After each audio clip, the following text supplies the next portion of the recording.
tardes a todos. Si os parece, vamos a dar comienzo ya a esta nueva formación, ¿vale?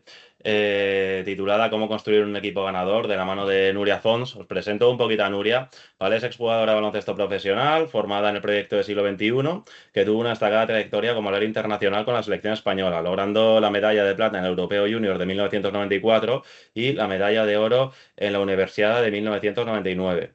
Nuria se retiró del baloncesto con 22 años porque no se sentía feliz y se alejó de él durante 17 años, hasta que entró en contacto con el coaching y a raíz de su profesión de directiva en una empresa multinacional, pues bueno, fue ese momento cuando se dio cuenta de la importancia de incorporar el entrenamiento mental en el mundo del deporte para que los atletas lograran sus cotas más altas de rendimiento sostenido, y actualmente es coach y mentora certificada especializada en el desarrollo de competencias emocionales para el mundo del deporte y la empresa. Además, compagina dicha actividad con la entrenadora de baloncesto en la Federación Catalana de Básquet para la escuela de Nacho Solozábal, ¿vale? Entonces, una persona que tiene mucha experiencia, ¿vale? Y que nos puede aportar muchísimo. Os invito a todos a que seáis partícipes de esta formación, ¿vale? Y cualquier duda que tengáis, pues que no os quedéis con ella, ¿vale? Que se la manifestéis. A partir de aquí, Nuria, todos tuyos. Muchas gracias, Víctor. Bueno, buenas tardes a todos y a todas. Estoy muy feliz de poder estar aquí con vosotros y compartir mi conocimiento, mi forma de ver las cosas, y espero que también esto se pueda enriquecer con vuestra forma de ver las cosas. Vamos a hablar del equipo y además yo creo muchísimo en la inteligencia colectiva y la inteligencia del equipo, o sea que os invito a participar. Como ya sabéis, estas formaciones no son muy largas, no nos podemos extender mucho y yo he querido contaros unas cuantas cosas, aunque serán pinceladas, serán ideas, pero sí que me gustaría poder contarlo todo hasta el final. Entonces, lo que vamos a hacer es, al principio, yo tengo unas preguntas para vosotros que me gustaría que os animarais y que respondierais. Y luego ya no vamos a hablar, o no vais a hablar, hablaré yo, hasta el final de la charla, en la que vamos a abrir un espacio para preguntas, para cualquier cosa que queráis compartir con todos nosotros. ¿De acuerdo? Pues bueno, como ya sabéis, el título de la charla es cómo construir un equipo ganador. Pero antes de entrar en materia, viene este espacio que os he anticipado ahora hace un momento, en el que me gustaría que vosotros me explicarais o me dijerais qué es lo que pensáis sobre estas 4 preguntas. Empezaremos por una y a ver quién se anima a decir qué es lo que piensa al respecto y cuál es su respuesta a esta pregunta. Me gustaría que me dijerais, para vosotros, cómo tiene que ser el entrenador ideal, qué características debería de tener el entrenador ideal. Levantad la mano y vamos dando turno de palabra.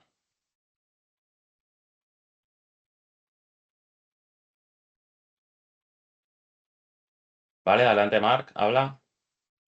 Pues yo creo que ser comprensivo, tener mucha empatía con los jugadores también. Más en épocas de formación, que los niños tienden a hacer muchos errores ya que están aprendiendo, y sin esa base yo creo que no se puede ser un buen entrenador o entrenadora. Muchas gracias, Marc. ¿Alguien más que quiera animarse a hacer alguna Álvaro aportación más? Álvaro con la mano levantada. Adelante, Álvaro.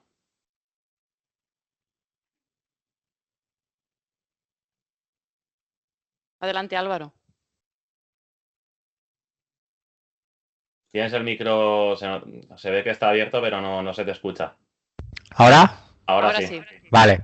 Para mí que sea que sea dinámico, que se mueva, que esté por el campo, que no esté sentado en un banquillo, pues ahora hacer esto, pues ahora hacer lo otro. No, que se levante, que apriete un poquito, que achuche, que se mueva, tanto en formación sobre todo, ¿vale? Que no sea un tío que se siente o que esté ahí mirando y no diga nada. Entonces al final la gente se apaga, o sea, que esté activo. Es un poco lo de enseñar con el ejemplo, ¿no? Sí. Perfecto. ¿Alguien más que quiera hacer alguna aportación sobre el entrenador ideal? Francisco.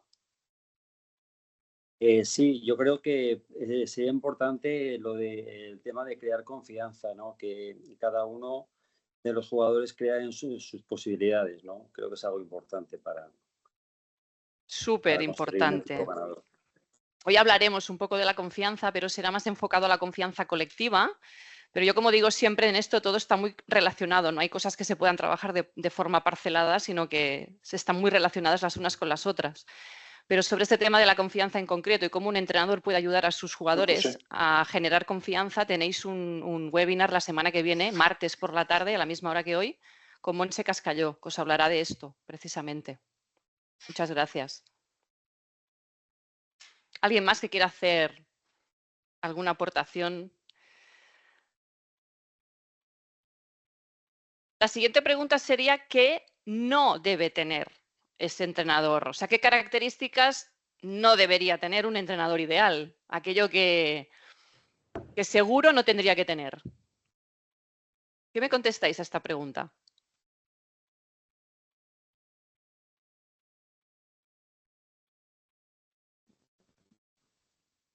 Adelante, Venga, ir levantando la mano. animaros, atreveros. Juan Carlos. Venga, valiente. Me imagino que, igual que ha dicho el compañero, que participe, ¿no? Un poco con el ejemplo, pues me imagino que alguien no estaría bien, alguien que muestre desinterés o, pues eso, que simplemente diga 4 órdenes, alguien que no participe, alguien que no se le ve implicado. Yo creo que debe estar implicado, ¿no? el entrenador, porque hará que los jugadores, estoy seguro, que se impliquen también, lógicamente. Hoy también Entonces, eso hablaremos creo de que... esto, del ejemplo, ¿no? Del entrenador, de que tiene que ser el primero en dar ejemplo en cosas que quiere que pasen, ¿no? Uno, si quiere que su equipo sea de una manera, él tiene que ser el primero en ser de esa manera, ¿no? Óscar, creo que también habías levantado la mano. Sí, para mí es muy, muy, muy importante. ¿Se me oye? Sí. Sí, se te Vale, escucha. muy importante que no sea autoritario, o sea, el típico de esto es así porque lo digo yo. Muy bien. De esto también hablaremos, de cómo crear consenso, ¿no? De lo importante que es no emitir órdenes desde la figura del Demostrar. liderazgo y que los Esto demás es así, ejecuten, ¿no? esto es así porque lo digo yo, porque lo sé y os lo voy a explicar y miradlo. No simplemente porque sí y punto.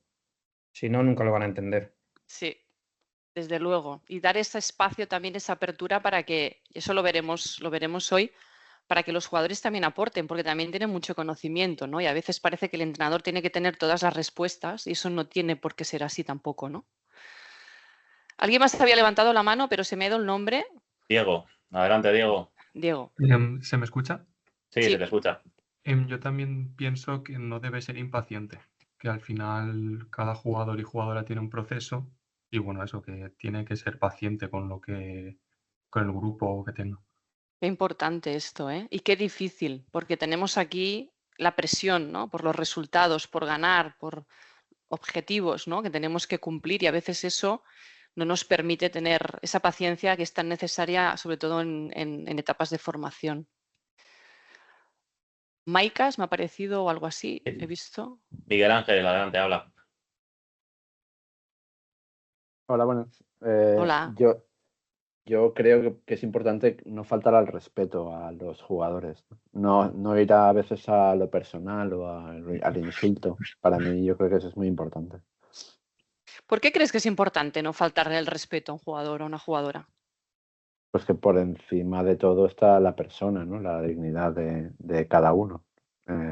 Independientemente de que se pueda equivocar o que pueda hacer algo mal, ¿no? Pero hay que intentar reconducirlo no con el insulto, sino con argumentos, ¿no? Entiendo. Sí, y sobre todo ya no tanto por el valor o la ética, que desde luego es así, sino porque probablemente eso no lleve al objetivo que tú tienes, que es hacer de ese jugador un mejor jugador. ¿Verdad? Sí, sí. ¿Cuál es la mejor manera, ¿no? ¿Cuál es el camino para conseguir nuestros objetivos? Y probablemente faltarle el respeto a alguien, pues no sea el mejor de ellos. Muchas gracias. Marc. Me pense que no se té que centrar només en guanyar, ja que són categories de formació i si només penses en guanyar, deixes de banda la formació dels xiquets. Sí, es un poco lo que comentaba antes un compañero, de tener la paciencia de que cada jugador también tiene su propio proceso de maduración, pero lógicamente eso es complicado porque además todos queremos ganar. Las personas normalmente que estamos metidas en el mundo del deporte somos personas a las que nos encanta ganar, ¿no? Y a veces eso nos hace perder un poco esa calma, ¿no? Y esa toma de decisiones calmadas y desde la razón y no desde la impulsividad, ¿no? Pero desde luego que es algo que es muy importante y que vale la pena trabajar a nivel emocional. También los propios entrenadores pueden entrenar esas habilidades para no dejarse llevar, ¿no? Por esas ganas que todos tenemos de ganar y de competir y de ser los mejores y de mejorar y entender que a veces los caminos que parecen más rápidos acaban siendo los peores, ¿no? Porque no conseguimos el objetivo que queremos y porque también además mucha gente se queda por el camino. Mucha gente que quizá tiene mucho talento y tiene muchos jugadores que tienen mucho que ofrecer y que al final pues acaban quemados y acaban dejando el baloncesto. Ahora que hemos empezado a hablar de la figura del jugador, ¿cuál es vuestro jugador ideal? ¿Qué tiene que tener ese jugador? Aarón. Adelante, Aarón. Pues para mí un jugador es el que sea capaz de entender también cómo juegan sus compañeros a la hora, o sea, de entender el juego de sus compañeros a la vez que el suyo propio. Muy importante esto. Siempre digo, y luego lo veremos, ¿no? Esto es un juego de equipo, no es un juego de yo contra todos, ¿no? Es muy importante que el jugador tenga esa inteligencia de saber cómo son sus compañeros, qué les gusta, qué no les gusta tanto, cuáles son sus posiciones favoritas, cómo puede jugar con ellos, ¿no? Y buscar esa fortaleza del equipo por encima de las individualidades. ¿Alguien más que quiera añadir algo al respecto? Sergio, adelante. Habla. Pues para mí una cualidad indiscutible de un jugador ideal sería el esfuerzo. El trabajo duro, vaya, la disposición para mejorar. Totalmente. Importantísimo. Y eso es algo que depende del jugador, ¿eh? A veces uno se cree que puede motivar a los demás. Se pueden hacer entrenos más divertidos o menos, pero la motivación es algo que sale de cada uno, ¿vale? Luego veremos también que hay formas de acercarse a los jugadores y que esos jugadores puedan encontrar mejor sus motivaciones, ¿no? Ayudarles, porque a veces están un poco escondidas, sobre todo en épocas de formación, ¿no? A veces hay jugadores que están algo bloqueados, jugadores que están en procesos madurativos muy incipientes y nosotros como entrenadores a través de la comunicación también podemos ayudarles mucho acercándonos a ellos, ayudándoles a que puedan comunicar mejor, a que se puedan comprender mejor y que encuentren su propia motivación. ¿Sí? Pero eso depende de cada jugador. Cada jugador tiene que saber motivarse. ¿Y qué no debe tener un jugador? El jugador ideal, ¿qué no debería tener? Seguro. ¿Qué característica no debería tener? O características. Adelante, Marc. Pues hay que ser egoísta, ¿no?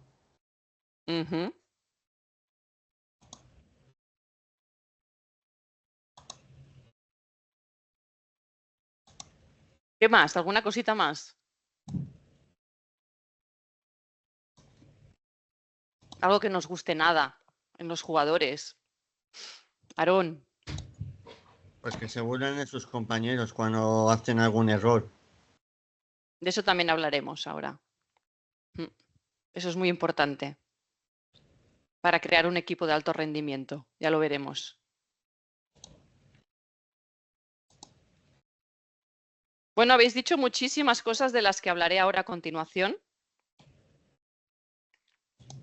Y si os parece, vamos al lío, vamos a la presentación y luego, como os he dicho, os vais anotando todo lo que consideréis importante, todo lo que queráis preguntar, todo lo que queráis aportar. Yo os voy a hablar de 5 disfunciones que aparecen normalmente en los equipos deportivos, pero a lo mejor vosotros, bajo vuestra experiencia, incluso podríais aportar alguna o algunas disfunciones más y a mí me gusta explicaros cómo veo yo las cosas desde mi experiencia y formación y me gusta mucho también enriquecerme de vosotros, ¿vale? Todos nos podemos enriquecer mutuamente.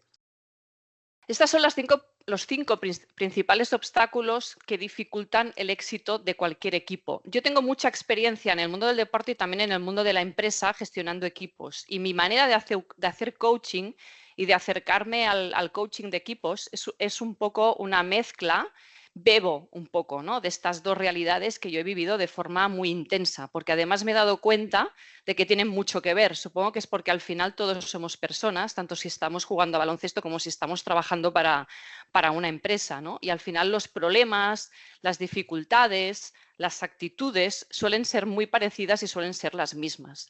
Entonces yo he visto que aquí había mucho parecido entre lo que pasaba, por ejemplo, en un equipo comercial. Yo he sido directora comercial de equipos de ventas bastante grandes, con lo que pasa en un equipo de baloncesto. ¿De acuerdo? Entonces vamos a hablar de 5 de los principales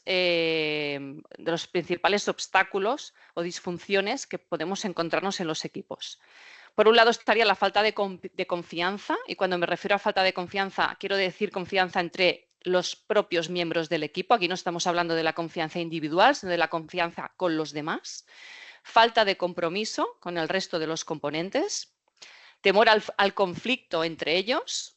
La evitación de responsabilidades individuales, luego veremos en más detalle, y falta de atención a los resultados colectivos, ¿vale? Esas serían un poco las 5 grandes áreas de problemas que nos podemos encontrar, y cualquiera de ellos probablemente lo vamos a poder englobar en alguno de estos cajoncitos, ¿vale? Y un poco lo que tienen estas 5 áreas, estos 5 asuntos, es que tienen como forma de pirámide, ¿no? Vemos que la ausencia de confianza, por ejemplo, está en la base de la pirámide, y si nos encontramos con un equipo que ya tiene esa ausencia de confianza, pues seguro que en mayor o menor medida va a tener temor al conflicto, falta de compromiso, evitación de responsabilidades y falta de atención a los resultados. Es como la base y la más importante de trabajar, y que siempre tenemos que tener en cuenta que esté muy bien construida. Luego, ¿tenemos temor al conflicto? ¿Podemos tener ausencia de confianza entre los componentes y temor a tener conflictos entre ellos? Sí, podría ser, eso se podría dar, ¿vale? Lo que suele pasar es que si desde la base vamos subiendo, los vamos viendo todos en mayor o menor grado, pero si estamos, por ejemplo, en la falta de compromiso o en la evitación de responsabilidades, normalmente subimos para arriba y podría ser que tirando para abajo pues lo tengamos bien resuelto, ¿vale? Es un poco que una disfunción lleva a otra, y la base de la pirámide es siempre la más importante yendo para arriba. Entonces, empezando por la falta de confianza. ¿Qué es la falta de confianza? Pues es la principal causa de que los miembros de un equipo no confíen los unos en los otros. Es el miedo a mostrar su vulnerabilidad con el resto de los componentes del equipo. Los equipos que no se abren los unos a los otros para aceptar errores y debilidades imposibilitan la construcción de la confianza. Y aquí os pongo una frase de Bea Pacheco, es una entrenadora profesional de baloncesto, en el que yo creo que aquí ella se refería más a la confianza individual, pero sin duda la confianza individual tiene muchísimo también que ver con la confianza colectiva, porque se construye de la misma manera. La confianza no es la causa, sino la consecuencia de actuar con valentía para asumir el error, mostrándote torpe y vulnerable durante el proceso de aprendizaje. Muchas veces hay deportistas que se acercan a mí y me dicen: yo quiero tener confianza, ¿no? Esperando que la confianza aparezca de alguna manera para luego atreverse a hacer cosas. Y aquí Bea lo explica muy bien, ¿no? No, primero tengo que hacer cosas, primero tengo que ser valiente, primero tengo que asumir que voy a cometer errores y sentirme vulnerable en esa situación. Y a base de entrenar en esa zona de crecimiento, vamos a llamarlo así, es cuando va a venir la confianza. Y eso pasa también entre los distintos miembros del equipo. Necesitan mostrar la vulnerabilidad los unos con los otros. La confianza, ¿qué es en un equipo? Pues es la seguridad que tienen los miembros de que las distintas interacciones que vayan a tener con sus compañeras son buenas, son honestas, y por lo tanto no hay razón ni para ser cauteloso ni para protegerse los unos de los otros. Los compañeros de un equipo deben sentirse cómodos los unos con los otros y no estar a la defensiva, y aceptar sus errores, que antes comentabais, el tema de los errores, de no reírse de los errores. Y esta es una de las causas que minan la confianza. Que el equipo tenga seguridad en sus respectivas vulnerabilidades individuales y no vayan a ser utilizadas en contra de ellos. Por ejemplo, deficiencias en la capacidad de algunos jugadores. Eso pasa a veces en dinámicas de entrenamiento, que hay un grupo de jugadores que se ríe de otro grupo de jugadores. Errores, por ejemplo, ¿no? Reñimos o no aceptamos o marginamos a jugadores que, por ejemplo, cometen errores. Eso me refiero a los propios jugadores, ¿eh? O, por ejemplo, miedo a pedir ayuda, porque si pido ayuda mostraré de nuevo mi vulnerabilidad y voy a ser señalado como, bueno, pues alguien que no está al nivel o que no es suficientemente fuerte. ¿Cuál es la solución entonces para cuando nos encontramos con un equipo en el cual entre sus miembros no existe esa confianza de que mi compañero me va a ayudar y va a estar a mi lado y no me va a pisar o no se va a aprovechar de mis debilidades? Como entrenador, uno lo que tiene que hacer es no confiar que eso se vaya a solucionar solo o que se vaya a solucionar con el tiempo. Y eso es algo que muchas veces nos pasa, ¿no? Que intentamos como esconder las cosas debajo de la alfombra o mirar para otro lado o confiar, no sé, en la sabiduría divina, ¿no? Y que de alguna manera mágica los problemas van a desaparecer o se van a solucionar, porque eso normalmente no ocurre. Lo que ocurre es que se acaban agravando. Entonces, como entrenadores, lo que podemos hacer, o tenemos una serie de herramientas o de ejercicios que nosotros ya podemos poner en práctica, y todos los que vais a ver se pueden poner en práctica de forma simultánea y en distintos momentos de la competición, para trabajar justamente todas estas dificultades que sabemos que nos podemos encontrar en un equipo. Siempre yo soy partidaria de anticiparme de alguna manera y tener un poco como un cajón de herramientas que yo pueda utilizar para propiciar ese buen ambiente de trabajo. Luego también os recomiendo que contéis con profesionales para llevar a cabo este tipo de prácticas. Personas como yo, que somos coaches, que estamos especializados en el mundo del deporte, a veces somos personas que venimos de fuera, que no estamos contaminados, ¿no? Entre comillas, no tenemos prejuicios al respecto de ese equipo, tenemos una mirada que se lo mira todo con más objetividad y con más perspectiva, y somos buenos para introducir este tipo de ejercicios de la mano del entrenador y que se pueden ir haciendo a lo largo de toda la temporada. O sea que en ese sentido también os animo a tener esa apertura y a poco ir incorporando, como ya hicimos en su momento con la figura del preparador físico, pues también a la figura del entrenador mental de los deportistas. Como práctica, para entrenar la confianza, para entrenar en esa vulnerabilidad a vuestros jugadores y que no tengan miedo y confíen los unos en los otros, aquí os propongo algún ejercicio. Yo supongo que la federación luego os pasará esta presentación, ¿vale? La podréis leer con un poquito más de calma, pero yo ahora pues os lo voy a ir leyendo así un poquito más rápido, ¿no? Por ejemplo, una práctica que se puede hacer para trabajar este aspecto es sentado en la pista en un círculo, ir contestando preguntas, pues bueno, que son un poquito más personales y que nos ayudan un poco a conocernos los unos a los otros. Yo me he tirado temporadas jugando con jugadoras, incluso años, y yo no sabría contestaros ninguna de las preguntas que hay aquí sobre ellas, ¿no? Entonces, bueno, eso al final contribuye a que, bueno, pues igual no sienta yo que conozco tanto a esa persona, no me sienta tan unida a ella y tan segura y tan confortable, ¿no? Jugando con ella. Entonces, preguntas como ¿cuántos hermanos tienes? ¿Dónde has nacido? ¿Cuáles son las aficiones favoritas? ¿Comida favorita? ¿En qué equipos has jugado? ¿Qué es lo que has aprendido en esos equipos? ¿Cuál ha sido tu mejor experiencia como jugador o como jugadora de baloncesto? ¿Cuál ha sido tu peor experiencia? Este tipo de aperturas al resto del equipo que se puede hacer en la pista, de pie, en círculos, sentados, en el vestuario, como uno prefiera, ayudan mucho a generar esa confianza dentro de lo que es el equipo. Otra práctica, por ejemplo, sería que cada jugador diga lo que considera que va a aportar al equipo, en qué considera que es bueno, qué habilidades tiene, qué fortalezas tiene para aportar al equipo, en qué considera que debe mejorar.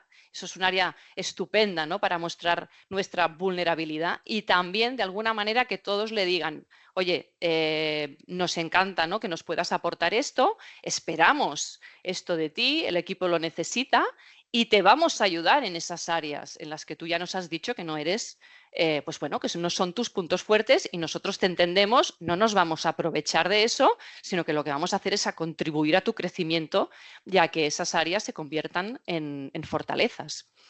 En todos estos ejercicios es importante que eso no se haga solo con los jugadores, ¿vale? Que también sea el entrenador que participe, también sea el entrenador que se abra y también sea el entrenador el que diga qué es lo que va a aportar al equipo, cuáles son sus fortalezas, cuáles son sus áreas de mejora y que de alguna manera el equipo también le dé feedback al respecto.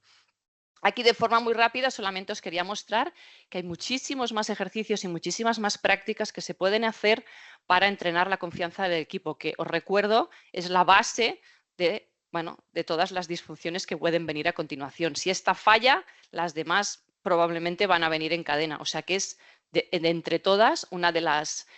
Todas son importantes, pero esta, si falla, seguro que nos van a fallar todas las siguientes, ¿vale? Y aquí os pongo, bueno, simplemente por encima, DIS, que es el estudio de las diferentes personalidades, del estilo de comportamiento que tienen nuestros jugadores. Esto va muy bien para saber cómo es uno, cómo es otro, por qué habla de esta manera, por qué se expresa de la otra.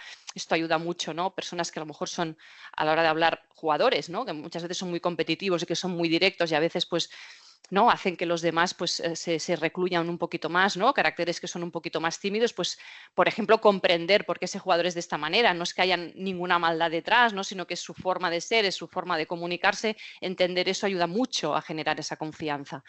Experiencias de equipo fuera del entorno del baloncesto. Esto como algo más, ¿no? Porque a veces también pasa que, bueno, vamos a entrenar y luego de vez en cuando nos vamos a un escape room y eso no soluciona nada. Eso es una cosa más que se puede hacer, que está bien, pero bueno, ahí le faltaría chicha, ¿vale? Para mi gusto. Estrella de posiciones, que es un ejercicio para mí buenísimo, ¿no? Que es poner a los diferentes jugadores por posiciones y que cada uno vaya diciendo qué es lo que aportan, ¿no? Individualmente, ¿eh? Qué es lo que yo aporto, qué es lo que aportas tú, en qué posición te colocas, en qué posición te gustaría estar. Bueno, esto es un ejercicio que da muchísimo juego.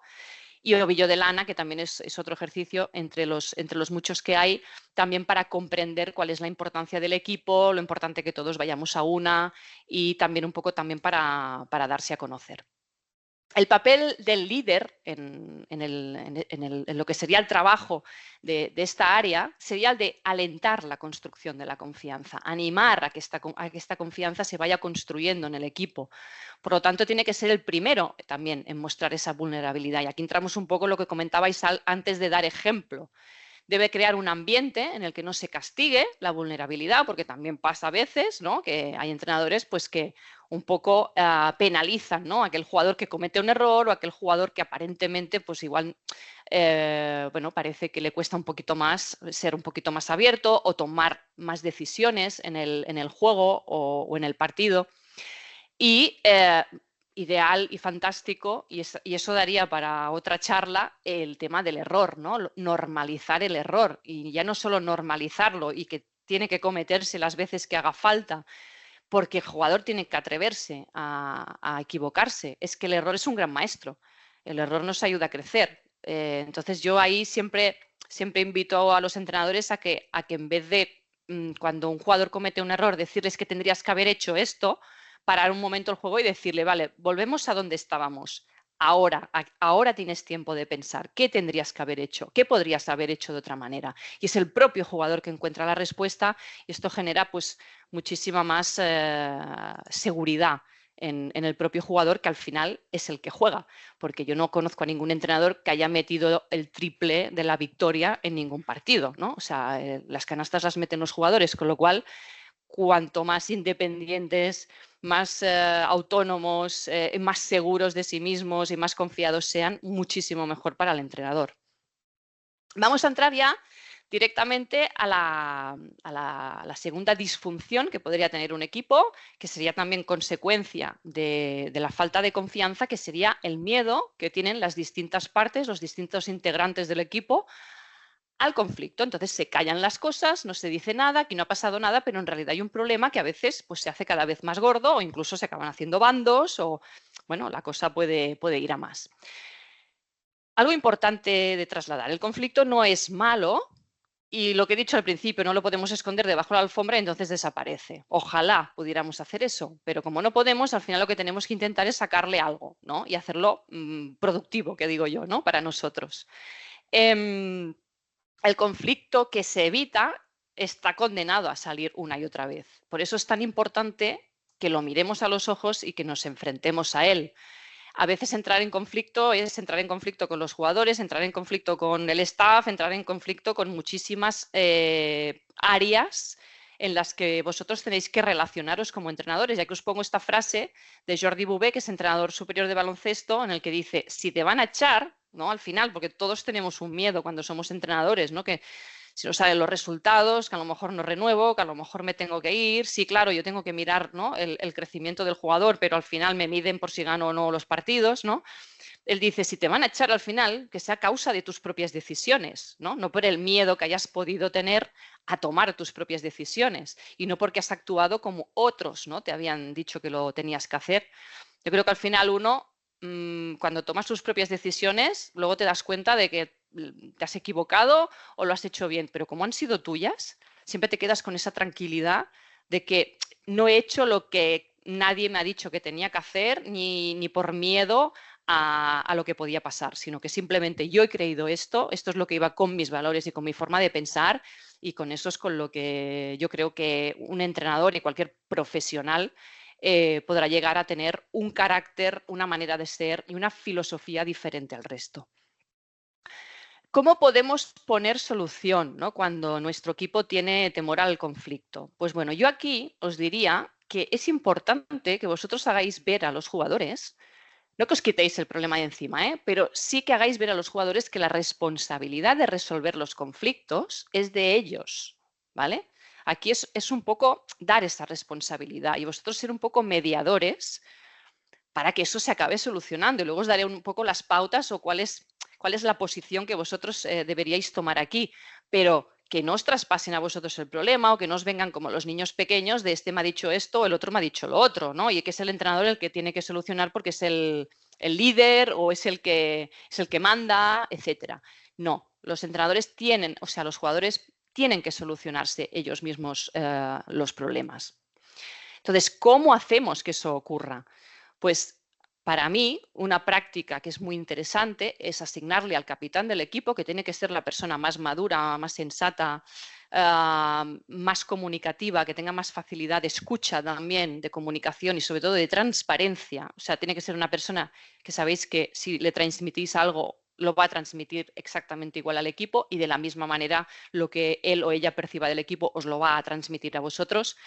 Asignarle a ese capitán un poco el papel de reconocer las señales de conflicto, ¿no? Y si de alguna manera ese capitán las puede resolver perfecto, y si eso se le escapa ya un poquito de las manos, pues que sea la persona que las ponga encima de la mesa para que entre todos, con el entrenador incluido como mediador, se puedan resolver. Y luego habilitar espacios para la comunicación. No se tienen que habilitar antes de que suceda el conflicto. En plan, cada X tiempo nos vamos a reunir y nos vamos a sentar por si hay alguna cosa, ¿no?, que debamos hablar. No, porque de alguna manera a veces así se crean los problemas y tampoco hace falta. Es si hemos detectado que hay un problema, porque, por ejemplo, el capitán del equipo así nos lo ha transmitido, oye, pues no, que no nos entre por un oído, no salga por el otro. Vamos a habilitar un espacio de charla, de comunicación y de poner encima qué es lo que está pasando. Entonces, el papel del líder aquí es promover la escucha activa de todas las voces del sistema. Y eso es muy importante porque también me encuentro mucho que hay muchos equipos en los que hablan 4 y 7 no dicen nada. Entonces, estas personas de alguna manera hay que ayudarlas a que hablen, porque todas las decisiones que se tomen, si estas personas no han participado en estas decisiones, no las van a sentir como propias. Y eso es desperdiciar el talento. ¿Vale? Yo sé que hay jugadores y jugadoras que son más difíciles de acceder, que son más cerrados o incluso algunos que a lo mejor por carácter, pues a lo mejor no nos gustan. Pero de alguna manera el entrenador al final no deja de ser alguien que tiene que hacer que sus jugadores sean lo mejor que pueden llegar a ser. Con lo cual yo creo que tiene que ya forma parte de nuestra profesión como entrenadores ir con esa mentalidad de cómo puedo hacer yo para que este jugador o esta jugadora sea lo mejor posible, sea lo más buena que puede ser, ¿no? Y esto tiene que ser como algo que nos tiene que motivar, ¿no?, a los entrenadores de sacar lo mejor de los jugadores, de sacarles ese talento. El entrenador tiene que procurar que las intervenciones se basen en hechos. Eso también es importante, que cuando hay una reunión, pues sea por parte del entrenador o por parte del capitán o de la capitana, que no emitamos juicios. Es que tú me dijiste esto porque, claro, tú eres así o tú piensas así. No, no, no. Oye, vamos a describir una situación en concreto que nos ha pasado de la forma más objetiva posible y vamos a ver qué solución y qué cauce le podemos dar. Hay que establecer unas reglas básicas cuando se discute algún tema que se ha puesto encima de la mesa. Luego lo veremos en más detalle en la alianza. Y, sobre todo, y muy importante, no perder nunca de vista el objetivo, porque a veces si se pone encima de la mesa algún tema que hay que tratar y que hay que solucionar, a veces empezamos a hablar, estamos 2 horas hablando y luego al final ya empezamos a hablar de cosas que no sabemos ni de lo que estamos hablando. O sea, la figura del entrenador tiene que ser un poco la que diga, bueno, estamos aquí para hablar esto y este es nuestro objetivo, ¿vale? Y vamos a empezar y vamos a acabar hablando de este objetivo y no nos vamos a perder por el camino. Y, importantísimo al final, llegar a acuerdos.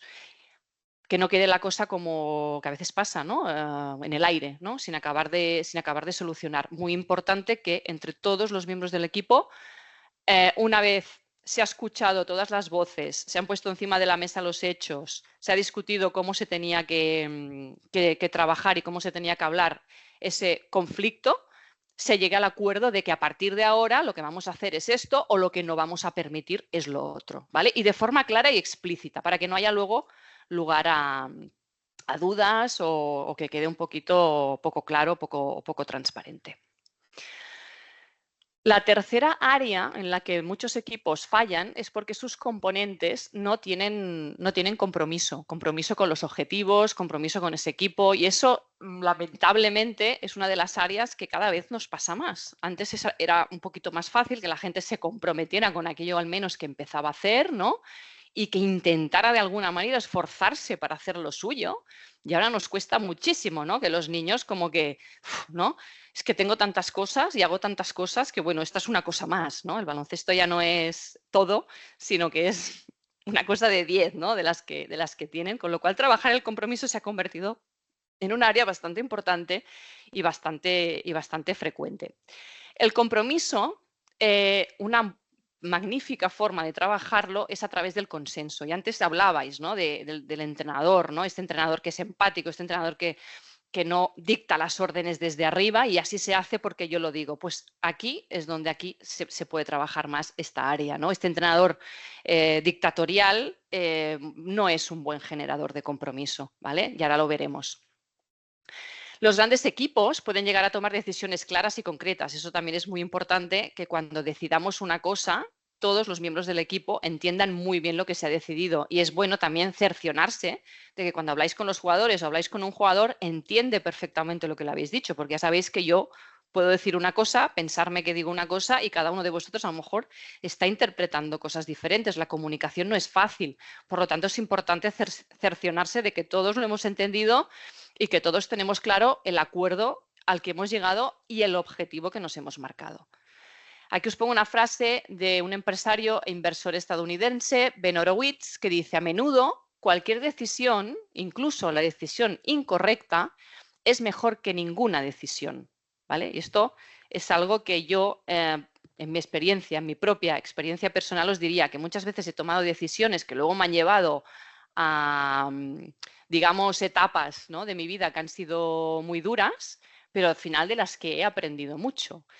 Y si una cosa me arrepiento, y yo no soy persona de arrepentirme mucho de eso, es de no haber hecho, ¿no? Porque siempre intento hacer, ¿no? Siempre intento buscar qué es lo que quiero hacer en ese momento y hacerlo, ¿no? Y yo creo que eso es lo que nos lleva al final por el camino del aprendizaje, ¿no?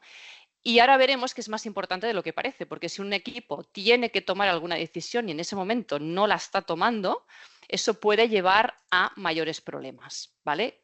Que tienen que ver con el compromiso de los componentes de ese equipo. Vamos a ver el porqué. Para las personas es más importante que sus opiniones sean escuchadas y tenidas en cuenta que no que se decida que su opinión es la mejor o es la que se va a seguir. Y eso es algo que es importante de tener en cuenta.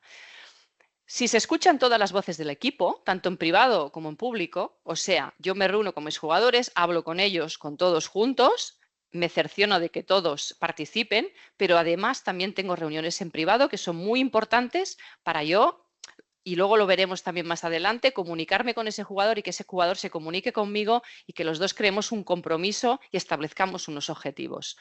Si estas voces se tienen en cuenta, yo le muestro que para mí es importante sus opiniones, eso es lo más importante para las personas, porque sienten que han participado de las decisiones que se han tomado en el equipo. Y esa es la mejor manera que tenemos los humanos para comprometernos con algo. Si a mí me viene algo obligado, yo tengo que hacer esto porque me obligan a hacerlo, yo no siento compromiso con ello.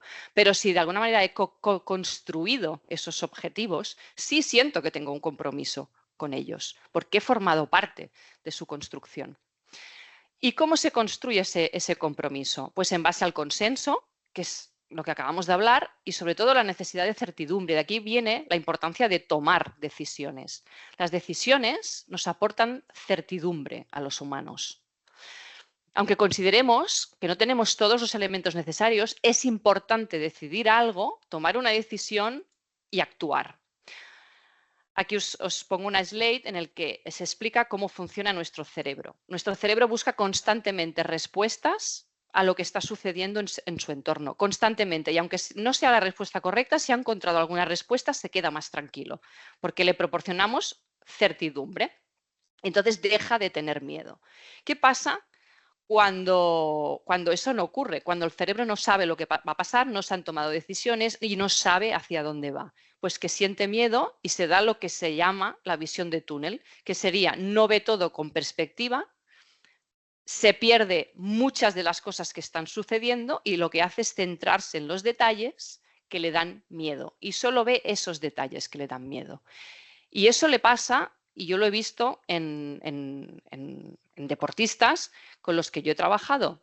Están tan bloqueados y sienten tanto miedo y no saben hacia dónde van, porque probablemente han tenido una falta de comunicación, una falta de establecer objetivos, tanto de equipo como individualmente, que ya solamente ven el mundo como una amenaza y solamente interpretan las señales de su alrededor como posibles amenazas. Entonces no están interpretando el mundo tal como es, ¿vale? Por eso es muy importante esa comunicación con nuestros jugadores y es tan importante que les demos certidumbre sobre las cosas que van a suceder o sobre las cosas que como equipo e individualmente queremos que ocurran. ¿Cómo podemos resolver la falta de compromiso? Pues bueno, aquí os pongo algunas prácticas. Establecer una alianza y revisarla a menudo. ¿Qué es la alianza? Pues la alianza es aquellas pautas o aquellas normas que un equipo se puede dar como válidas, ¿no? O sea, podría ser desde ser puntual, desde no reírse, ¿no?, cuando alguien comete un error, desde si me enfado no voy a chillar a nadie, sino que ¿no?, vamos a ir a hablarlo luego aparte porque vamos a intentar solucionarlo. Es un poco una serie de normas que nosotros como equipo nos queremos dar y esto se co-construye el equipo y el entrenador, ¿vale? Y es importante, y yo os recomiendo que lo trabajéis así, si lo hacéis vosotros, como si contáis con un profesional, que se escriba en una hoja grande, en un rotulador, y eso esté colgado en alguna área de la zona deportiva en la que todos podamos ver y podamos recordar cuáles son las normas de conducta y los compromisos que como equipo hemos adquirido entre todos y que todos hemos estado de acuerdo en ellos. No quiere decir que no se pueda revisar, y aquí lo pongo, podría ser que cambiara en el tiempo porque ocurriera cualquier cosa, se pone encima de la mesa, se revisa, no pasa nada. Pero una vez esté ahí escrito, todos tenemos el compromiso de ceñirnos a esas normas que nos hemos dado los unos a los otros. Otra práctica también muy interesante es recordar los objetivos, ponerlos encima de la mesa. La gente, como os he dicho antes, se compromete con aquello que decide. Por lo tanto, es muy importante que decidamos una estrategia como equipo y aunque no sea la que yo he decidido, por ejemplo, sí tengo que ser capaz de acatar la decisión que ha tomado el equipo al respecto. Y eso es compromiso. No es lo que yo quería, pero entiendo qué es lo que necesita el equipo o entiendo qué es lo que la mayoría de los componentes del equipo quieren. Y como mi voz ha sido escuchada, me parece bien, ¿vale? Yo he podido influir, yo he podido co-construir eso, ¿no?, al final. Y como decíamos al principio, al final es lo más importante para los seres humanos. Muy importante también es poner en práctica las decisiones, ¿no? A veces, o sea, todo lo que decidimos que vayamos a hacer, y eso parece una obviedad, ¿no?, pero a veces se queda en la teoría. Todo lo que se queda en la teoría al final no sirve para nada. Es muy importante que todas las decisiones que adoptemos como equipo y que hayamos llegado a la conclusión de que eso es lo que vamos a hacer, se haga, ¿vale? Porque si no, no hay coherencia y se desmonta la confianza, ¿no?, que se podía haber generado. Que os pongo, bueno, diferentes opciones de entrenamiento, como por ejemplo son las visualizaciones, que es una práctica también muy interesante para cuando yo quiero construir un futuro y quiero que ese futuro sea de esa manera. Como el cerebro tiene miedo de los cambios y tiene miedo de lo desconocido y de las cosas nuevas, mediante las visualizaciones se puede trabajar muy bien que el cerebro ya haya hecho eso previamente, ni que sea en la imaginación, y entonces lo afronta de otra manera, lo afronta con muchísima más tranquilidad, con muchísima más confianza, porque ya lo ha hecho, ¿vale? Y eso es una práctica que utilizamos muchísimo en el entrenamiento mental. Otra práctica que también es interesante, sobre todo en equipos de formación, es delegar pequeñas responsabilidades en distintos chicos o chicas del equipo, sobre todo si hemos detectado que a lo mejor son chicos a los que les cuesta un poquito más abrirse o que tienen un poquito más de falta de confianza. Por ejemplo, pues tú eres el responsable, porque veo que esto se te da muy bien, ¿no?, de liderar la etapa, el espacio de los estiramientos. O tú eres el responsable, por ejemplo, yo quiero que hagas cada día un ejercicio de tiro, porque yo sé que para ti el tiro es muy importante y creo que puedes aportar muchísimo al equipo en un ejercicio de tiro, etcétera, ¿no? Se pueden dar muchísimas responsabilidades para que al final cada uno de los miembros del equipo se sientan necesarios, se sientan importantes, cada uno en su área, no debemos olvidar a nadie, y que sientan que el entrenador o la entrenadora confía en ellos, porque eso os aseguro que sobre todo en etapas de formación, luego ya cuando la persona es más madura, más segura y tiene más calle o más experiencia como jugador, no es tan necesario. Pero en etapas de formación os aseguro que los niños solo buscan vuestra aprobación. O sea que es muy importante que, aunque no sea el niño o la niña más importante del equipo, sí le hagáis sentir que confiáis en él y que sois conscientes de sus habilidades y que también son importantes, porque entre todos se construye el equipo, no solamente con una o dos personas. ¿Cuál es el papel del líder, ¿no?, en la construcción del compromiso? Aquí os digo, para que los miembros de un equipo se exijan entre ellos conductas y actuaciones adecuadas, el líder debe ser el primero en cumplirlas, ¿no? Y antes hablabais también, ¿no?, de liderar con el ejemplo, ¿no? Pues aquí el primero que tiene que tener el máximo compromiso es el entrenador, y debe comunicar con exactitud qué espera de cada uno de los miembros del equipo y qué está dispuesto a ofrecer. Esta es otra de las cosas que me pasa mucho trabajando con deportistas, que no saben, porque el entrenador no les ha dicho, bueno, ¿en qué punto estás? ¿Cómo quiero que evoluciones a lo largo de esta temporada? ¿O qué es lo que deberías, ¿no?, a final de temporada, qué conocimientos tendrías que haber adquirido? Y elaborar un plan de acción con ese jugador. Y luego eso, evidentemente, trasladarlo al equipo. Como equipo, ¿en qué punto estamos? Como equipo, ¿qué objetivos nos vamos a ir marcando? ¿Dónde queremos llegar a final de temporada? E ir consiguiendo poco a poco esos objetivos co-construidos, tanto a nivel de equipo como a nivel individual con los jugadores.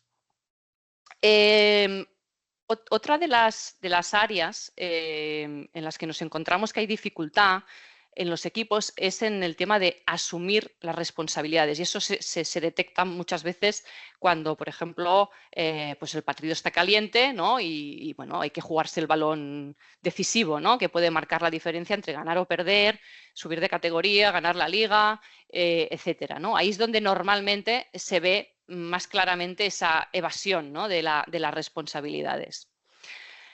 Aquí os pongo una frase de Winston Churchill en el que dice, ¿no?, el precio de la grandeza es la responsabilidad. Pues sí, la responsabilidad asusta. La responsabilidad es algo que al final es como un peso, ¿no? Es algo que, bueno, que a muchas personas pues les cuesta de entender o de aceptar que ellos, en su justa medida, tienen que tener una responsabilidad. A lo mejor para un jugador será más grande, para otro jugador no lo será tanto, pero todos tenemos que ser responsables para que esto funcione, ¿no? Y ese es un poco el precio para construir un equipo ganador y para que este equipo no sea un buen equipo, sino que sea un gran equipo, ¿no?, que es diferente.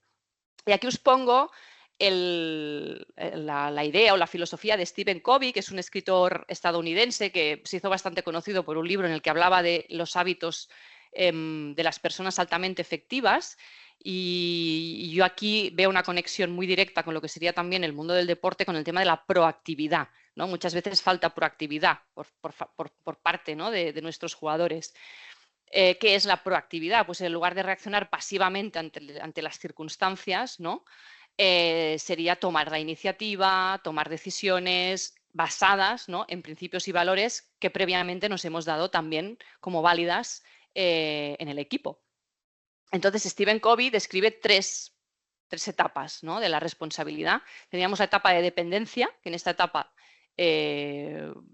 vamos un poco a remolque, ¿no? No tomamos apenas ninguna iniciativa, y aquí seguro que bastantes jugadores que habéis conocido a lo largo de vuestra carrera los podríais incluir en esta etapa.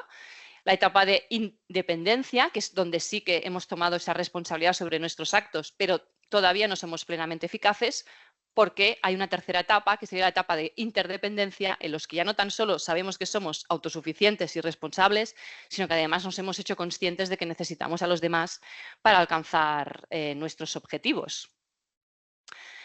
Entonces, bajo mi punto de vista, debemos ayudar a que el jugador llegue a esa tercera etapa de interdependencia, porque hay muchos jugadores que se quedan en la etapa de dependencia y se instalan en ella, algunos que se quedan en la de independencia, que está muy bien, pero deberíamos ayudarles a todos a que lleguen a este tercer estadio, que es el más completo y es el que entiendan que el equipo, en un juego de equipo como es el baloncesto, es más que el individuo.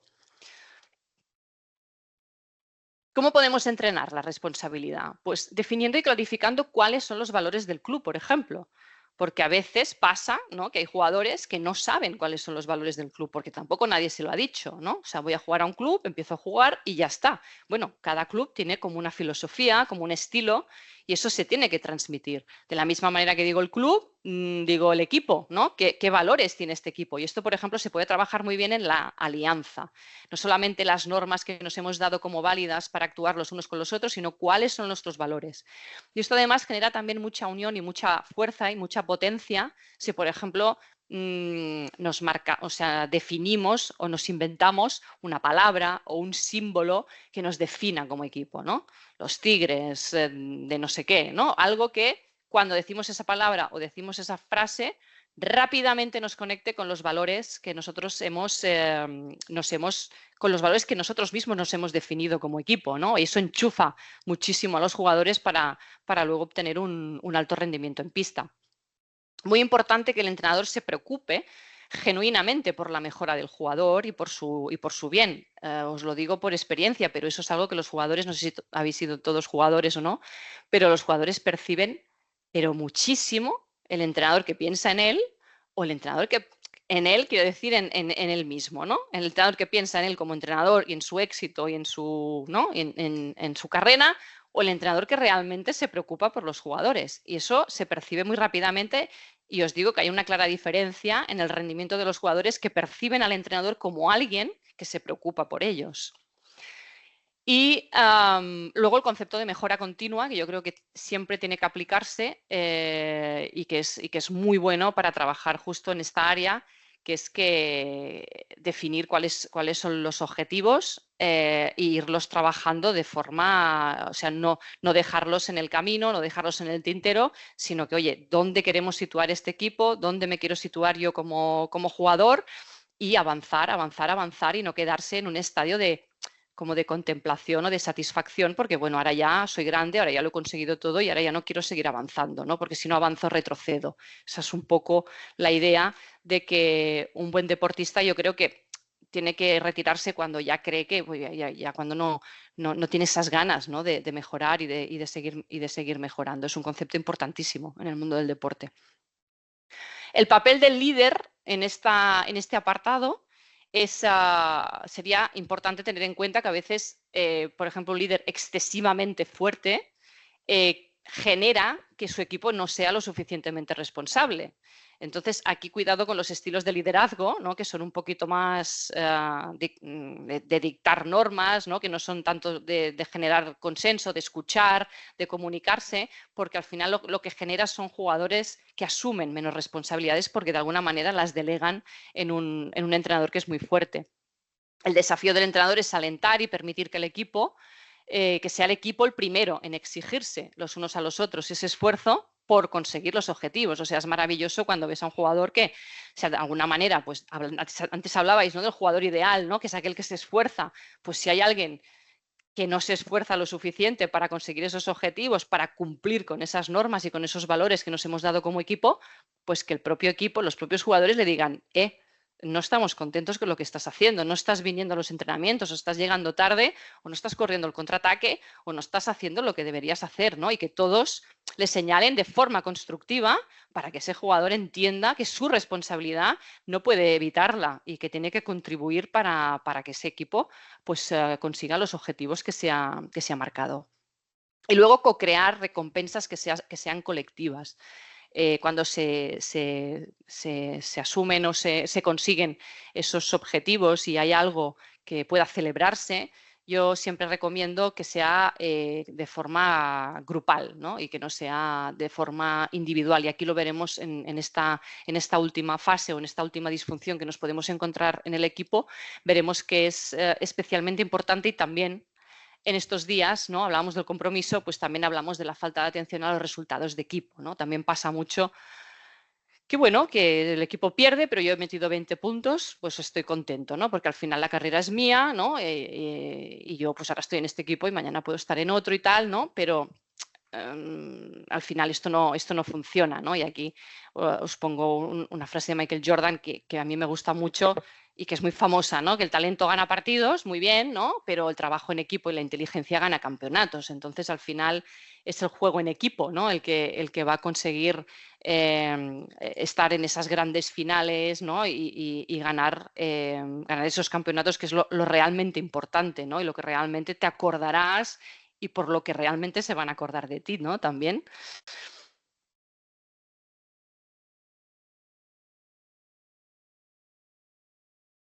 Bueno, pues los resultados individuales son importantes y tampoco los debemos olvidar, ¿vale? Pero debemos conseguir que lo sean más los resultados del equipo. Eso es importantísimo, que seamos capaces de trasladar a los jugadores que son importantes. Es importante su crecimiento individual, pero su crecimiento individual siempre está supeditado a que el equipo crezca. Y como bien digo aquí, pues el equipo debe estar motivado por un fuerte deseo de triunfar, ¿no? Si no, de lo contrario, es bastante improbable que lo consiga. ¿Cómo conseguir foco en los resultados? Pues aquí os pongo algunos ejercicios que os pueden servir, como sería, por ejemplo, hacer declaraciones públicas y repetidas. El tema de la repetición también es muy importante, porque a veces decimos las cosas una vez y con una vez normalmente no es suficiente. Nuestro cerebro necesita que se le repitan las cosas bastantes veces. Una de las prácticas habituales que yo hago para que alguien se acuerde de algo que realmente es importante para esa persona y que le ayudará a crecer es que se lo apunte en una hoja, en un papel, y se lo cuelgue en la pared de la habitación. ¿Vale? ¿Por qué? Bueno, porque se vuelve a levantar al día siguiente o se va a dormir al día siguiente y otra vez, ¿no?, se acuerda de esa palabra que se ha marcado como estratégica para seguir creciendo, pues en alguna área o en algún aspecto que se haya él marcado de crecer. Por lo tanto, los entrenadores, de alguna manera, tenemos que asumir que tenemos que repetir las cosas para que la gente las vaya integrando como propias. Como decía antes, recompensas basadas en los resultados grupales, que no tienen por qué ser solo ganar partidos o ganar campeonatos, también pueden ser otros objetivos que nos hayamos marcado que también sean importantes para nosotros. Y luego objetivos SMART, que de estos hablará Montse con más detalle la semana que viene, que a ver cómo se construyen estos objetivos y que es la manera final de llegar a un objetivo que es muy ambicioso, pero que está muy alejado de donde estoy yo ahora, pero que es al que yo quiero llegar como jugador, ¿no?, como entrenador, con lo cual cómo ir haciendo pequeños pasos que sean simples, ¿no?, medibles, y de aquí las siglas de SMART, ¿no?, alcanzables, retadores y limitados en el tiempo, para poder yo evaluar si realmente estoy evolucionando al ritmo que yo debería evolucionar. Eso es muy importante para conseguir cualquier objetivo en la vida. ¿Cuál tendría que ser el papel del líder bajo mi punto de vista? Pues un poco, hay dos palabras que me gustan mucho cuando hablo de entrenadores, que es cuidar de mis jugadores, pero a la vez exigirles, ¿no? Es como ¿no?, tener ese cariño, ¿no?, por un lado, pero a la vez también ser firme y ser exigente con ellos. Buscando el consenso, buscando el compromiso y, evidentemente, siempre buscando el logro de objetivos. Y aquí pongo comunicar, comunicar, comunicar, escuchar, escuchar, escuchar. Comunicar no me refiero a tácticas o a técnicas, sino que me refiero a todo lo que hemos estado hablando durante esta charla de hoy. Y escuchar, pues también, porque se puede aprender mucho de los jugadores. Uno tiene que también saber ser humilde y saber ser flexible, porque hay ideas pues, que se pueden tener en cuenta y que se pueden integrar y que se pueden adaptar en la dinámica del equipo. Y luego, muy importante también el papel del líder desinteresado, ¿no? Y el papel del líder que acepta que su equipo tiene imperfecciones y que eso tampoco tiene que ser algo que rechace de frente, sino que al final las imperfecciones forman parte de la naturaleza humana, con lo cual hay que integrarlas y hay que intentar, evidentemente, mejorarlas en la medida de lo posible, pero uno no se puede enfadar con ellas, porque es que forman parte de las personas. Al final os pongo aquí una frase de Larry Brown, de entrenador y exjugador de baloncesto, en el que él dice: todos los equipos exitosos que he visto tienen 3 características, que es que juegan desinteresadamente, creo que ese es un aspecto clave para que los equipos funcionen, juegan juntos y juegan duro, ¿no? Y aquí os pongo un poco al final una biografía recomendada de libros que he utilizado para la presentación de hoy y también libros que a mí pues, me han resultado especialmente interesantes. 11 anillos de Phil Jackson, Otro baloncesto, Conceptos de entrenamiento de Jordi Bargalló, Las claves del talento de Dan Coyle, Las 5 disfunciones de un equipo de Patrick Lencioni y El juego interior del tenis de Timothy Galway. Yo te quería comentar una cosa, ¿vale? Has hablado un poco de la evasión de responsabilidades, ¿vale? Dentro del equipo. Entonces yo te quería preguntar, por una experiencia que tuve con un equipo hace años, ¿cómo gestionarías cuando tienes, por ejemplo, un exceso de egos, ¿vale? Me explico, o sea, el equipo como tal, el conjunto funciona bien y hay una buena, como diría, no comunicación, sino entre ellas gestionan bien el juego, pero cuando llega un partido en el que alguien se la tiene que jugar, todo el mundo se la quiere jugar, ¿sabes? Ya no es el hecho de evadir la responsabilidad de lo que le toca a cada una, sino que todo el mundo pues quiere un poco ponerse, no sé, la capa de superhéroe, superheroína y jugarse el balón. Entonces, ¿tú eso cómo lo gestionarías? Pero el problema, ¿cuál es? Que no quieres que se la juegue cualquiera. Claro, o sea, porque al final lo que pasa en ese momento es que dejas de jugar como equipo y pasamos un poco a lo que es el juego individual, ¿no? Yo voy contra 5 y luego pasas a defender y llega otra y juega contra 5.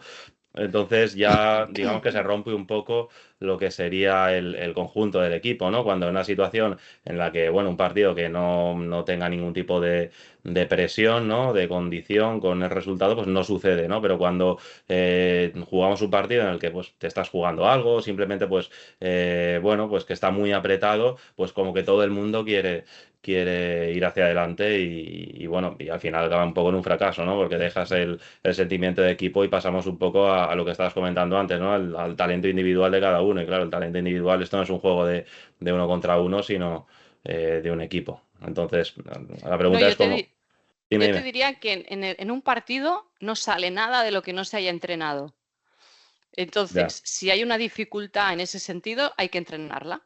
¿Qué hacemos en estas situaciones? Y entrenar eso. ¿Quién se la tiene que jugar? ¿Cómo? ¿Qué jugadas tenemos?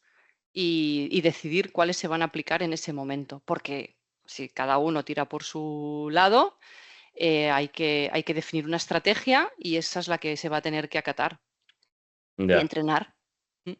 Entrenar ya. esas situaciones en el entreno. Claro, el problema está cuando tú en una situación normal, ¿no? Pues un partido que no haya ningún tipo de presión, pues no sucede esta situación. Pero en el momento en el que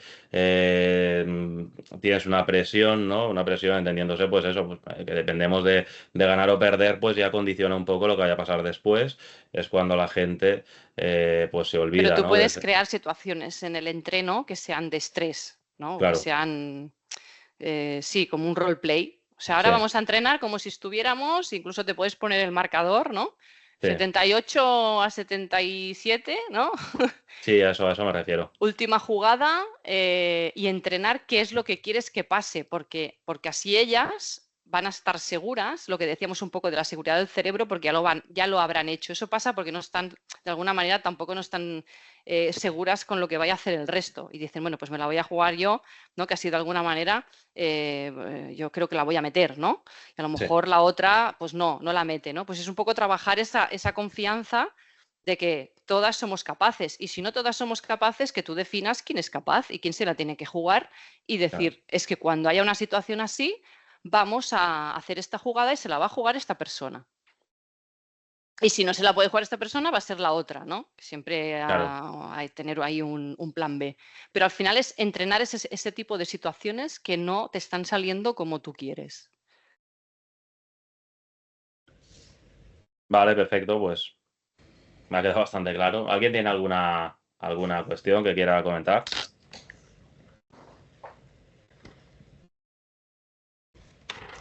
Ya estoy viendo a Monse. Hola, Monse. Hola. ¿Quieres preguntar algo, Monse? No. Yo la semana que viene sigo, para todos los que estéis, hablaremos un poco de, bueno, lo que pasa con los jugadores que tienen confianza o que no tienen confianza para hacer lo que saben y que no demuestran en los partidos, ¿no? Y cómo la manera en que nos comunicamos dentro del entrenamiento pues acaba influyendo en que tener jugadores con más confianza o con menos confianza. Y creo que va a ser interesante. Os voy a dar algunos tips, algunos truquillos para ello. Muy bien, genial. Bueno, sí que me gustaría que al menos alguien se animara a decir con qué se queda, ¿no? De esta charla.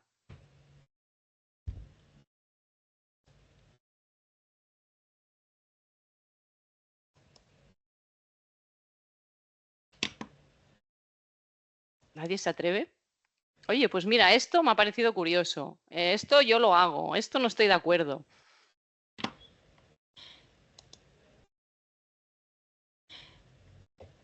Nada. Desde mañana, Víctor, todos van a aplicar todo Sí.